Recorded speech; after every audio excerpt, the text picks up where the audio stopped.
ఆకులో చిలక ఈ అలంకారం మన దేశంలో చాలా ముఖ్యమైనది. నేటి తరానికైతే తెలియదు. రాముల వారి పెళ్లి అంటే సీతమ్మకి చిలుకల తోరణాలు కట్టాల్సిందే. పెళ్లి మండపాన్ని ఆకుల చిలుకలతో అలంకరించాల్సిందే. ఇంటిలో పెళ్ళంటే పెళ్లి పందిరి చిలుకల తోరణం వేలాడాల్సిందే. లేత కొబ్బరి ఆకులతో చేసే ఈ చిలుకల తోరణం మండపానికి పెళ్లి కళ తెస్తుంది. రామాయణంలో కూడా శ్రీరామ కళ్యాణ ఘట్టంలో ఈ చిలుకల తోరణాల ప్రస్తావన ఉంది.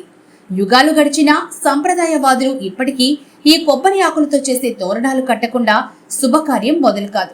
కర్ణాటక, తమిళనాడు, ఆంధ్ర రాష్ట్రాల్లో ఈ చిలుకల తోరణాలు లేకుండా పెళ్లి కానీ మరే ఇతర శుభకార్యం కానీ జరగదు.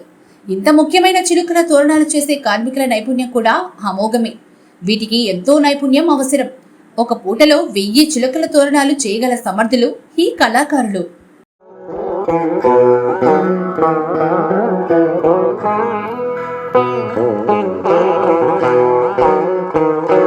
Thank you.